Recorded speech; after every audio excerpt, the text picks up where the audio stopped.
नमस्कार, जय हिंद दोस्तों। स्वागत है आपका आपके अपने YouTube channel government job helper पर।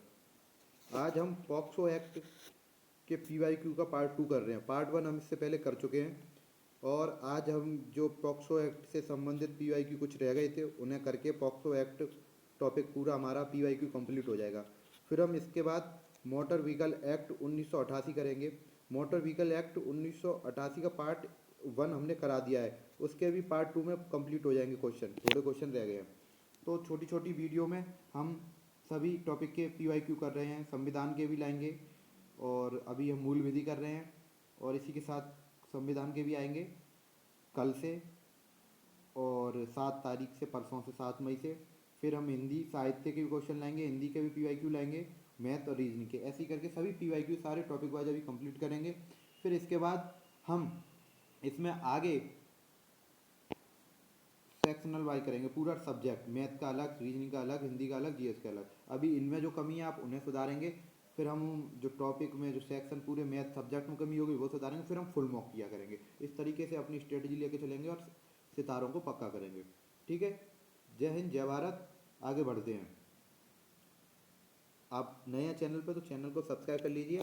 आपको यहाँ पर फुल रिवीजन कराया जा रहा है, बहुत छोटी छोटी वीडियो में, बहुत संक्षिप्त में, जहाँ से पेपर बन सकेगा पूरा का पूरा। पढ़ा तो पूरा जा सकता है मगर पेपर कहाँ से बनेगा वो पढ़ना बहुत जरूरी है, उसका रिवीजन करना बहुत जरूरी है। तो वही हम करा रहे हैं आपको, यहाँ पे पीवाईक्यू करा रहे हैं। ठीक है, चलो आगे बढ़ते हैं। पॉक्सो अधिनियम 2012, प्रश्न 1 है, पॉक्सो अधिनियम 2012 किस उद्देश्य से बनाया गया था? बच्चों का यौन अपराधों से संरक्षण देने हेतु, बच्चों का यौन अपराधों से संरक्षण देने हेतु, या महिलाओं को आरक्षण देने हेतु, या स्कूल शिक्षा का अनिवार्य बनाने हेतु, या बाल श्रम को बढ़ावा देने हेतु? आप बताएंगे हमें जल्दी से। तो इसका राइट आंसर होगा ऑप्शन ए, बच्चों को यौन अपराधों से संरक्षण देने हेतु पॉक्सो अधिनियम 2012 बना। इसका उद्देश्य था कि जो भी 18 साल से कम बच्चे हैं, कम 18 साल से कम उम्र के, उनका यौन शोषण जहाँ भी हो उन्हें सुरक्षा दी जाए, उन्हें संरक्षण दिया जाए और ऐसा करने वाले अपराधी को सजा सुनाई जाए। ठीक है, अब इसमें आगे है, पॉक्सो अधिनियम 2012 में कितने प्रकार के यौन अपराधों को परिभाषित किया गया है? हाँ, तो इस पॉक्सो अधिनियम 2012 में कितने प्रकार के यौन अपराधों को परिभाषित किया गया है? इसमें ऑप्शन बी राइट है, चार तरह के यौन अपराध हैं जिन्हें परिभाषित बताया गया है यहाँ पे। इसमें कहता है पॉक्सो अधिनियम के अंतर्गत विशेष न्यायालय किसे कहते हैं? पॉक्सो अधिनियम के अंतर्गत विशेष न्यायालय किसे कहते हैं? बच्चों के अपराधों को सुनने वाला न्यायालय, नाबालिग अपराधों को सजा देने वाला, अपराधियों को सजा देने वाला न्यायालय, केवल उच्च न्यायालय, केवल महिला अपराध न्यायालय? इसका राइट आंसर होगा ऑप्शन ए, बच्चों के अपराधों को सुनने वाला न्यायालय ही पॉक्सो एक्ट का न्यायालय है। तो पॉक्सो एक्ट है ही बच्चों से संबंधित। पॉक्सो अधिनियम में बच्चे की परिभाषा क्या है? पॉक्सो अधिनियम में बच्चे की परिभाषा क्या है, यानी बच्चा कौन है? बच्चा वो है जो 18 वर्ष से कम आयु का है। 18 वर्ष से कम आयु का बालक माना गया है पॉक्सो एक्ट में। जिसकी 18 वर्ष से कम आयु है वो बालक माना गया है पॉक्सो एक्ट में। यानी 16 से 18, इसमें ये चीज़ और बोली गई है, मैं आपको बता दूं कि 16 से 18 वर्ष का बीच का जो बच्चा होगा उसके साथ यौन उत्पीड़न होता है तो सजा कम से कम 10 वर्ष और आजीवन, तो कोर्ट के ऊपर कितनी दे सकता है, आजीवन भी दे सकता है, उसमें फाइन भी लगाएगा कोर्ट, कितना लगाएगा।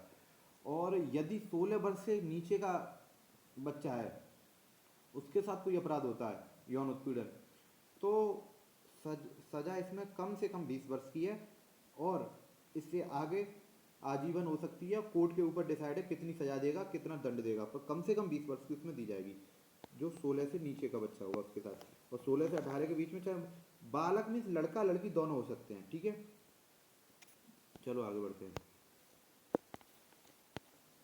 पोक्सो अधिनियम के तहत पीड़ित बच्चे का बयान रिकॉर्ड करते समय कौन उपस्थित होता है?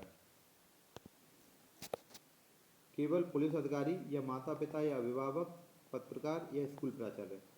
जैसा कि मैंने आपको बताया, जो अपराधी है उसकी, क्या नाम है, अपराधी नहीं, जो पीड़ित है उसकी गोपनीयता बनाए रखने के लिए, पहली वीडियो में आपको अच्छे से समझाया था, तो उसकी गोपनीयता बनाए रखने के लिए बाहर बातें नहीं बताई जाती। तो स्कूल प्राचार्य और पत्रकार तो इन्हें कैसे भी नहीं लिया जाएगा। बच्चे केवल पुलिस अधिकारी, या माता पिता, या अभिभावक। तो आपको ये भी बताया था कि बच्चे की सुविधा अनुसार जहाँ पे बच्चा बोलेगा वहाँ या बच्चा जिस जगह उचित समझे उस जगह माता पिता या अभिभावक किसी के भी साथ बयान देना उचित समझे उसको साथ लेकर, यानी माता पिता को प्रायोरिटी दी गई।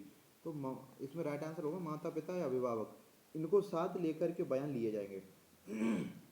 यदि और बयान लेने के लिए सबसे पहला जो जरूरी काम बताया गया है वो ये बताया गया है कि कम से कम एसआई लेवल का ऑफिसर ही बयान ले सकेगा, उसमें भी फीमेल होना जरूरी है। यदि बच्चे का बयान लिया जाएगा पॉक्सो एक्ट से संबंधित, उसमें फीमेल एसआई ही बच्चे का बयान ले सकेगी, फीमेल एसआई। और वो भी जब वो बयान लेने जाएगी बच्चे का तो वो अपने यूनिफॉर्म में नहीं होगी, सिर्फ सिविल ड्रेस में कपड़े पहन के उनमें जाएगी, यूनिफॉर्म में नहीं जाएगी बच्चे का बयान लेने। और अपराधी जो भी है, जो अपराधी है वो बच्चे के सामने नहीं आएगा, सब उसके बयान चलेंगे। ठीक है, तो ये हमने देखा जाना। इसका पहले ये उत्तर सूची आप यहाँ से उत्तर मिलेंगे। पहले का था बच्चों को यौन अपराधों से संरक्षण देने हेतु, दूसरा ऑप्शन 4 है, 4 तरह के यौन बताए हैं। बच्चों के अपराधों को सुनने वाला न्यायालय ही कहलाता है। 18 वर्ष से कम आयु वाले पॉक्सो में आते हैं। माता पिता या अभिभावक उसके साथ हो सकते हैं। ये जानेंगे आगे। पॉक्सो अधिनियम में यौन उत्पीड़न की अधिकतम सजा क्या है? पॉक्सो अधिनियम में यौन उत्पीड़न की अधिकतम सजा क्या है? ये यौन उत्पीड़न कहलाया है यहाँ पे, यानी सेक्सुअल हरासमेंट। तो सेक्सुअल हरासमेंट में कम से वो जो है 3 वर्ष की सजा बताई है उसमें,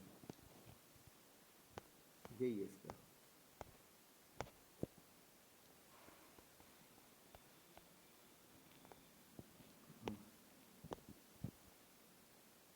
नहीं, 5 वर्ष की है, सॉरी 5 वर्ष की सजा है उसमें जो अधिकतम सेक्सुअल हरासमेंट से। पहली बार में यदि पकड़ा जाता है तो 5 वर्ष की, यदि वही कार्य करते हुए दोबारा पकड़ा गया है तो 10 वर्ष की। या आगे देखेंगे प्रश्न 7 क्या कहता है हमारा। किस अधिनियम के तहत पॉक्सो अपराधों की रिपोर्टिंग अनिवार्य है? ये तो आप समझ गए होंगे। पॉक्सो अधिनियम के तहत पॉक्सो अपराधों की रिपोर्टिंग अनिवार्य है।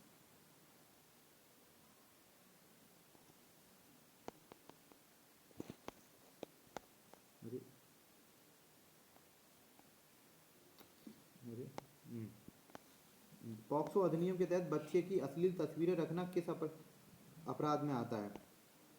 यानी कोई बच्चा है जिसके आपने नग्न फोटो या कुछ ऐसी रखी हो तो वो गंभीर अपराध कहलाता है, पॉक्सो अधिनियम में आता है।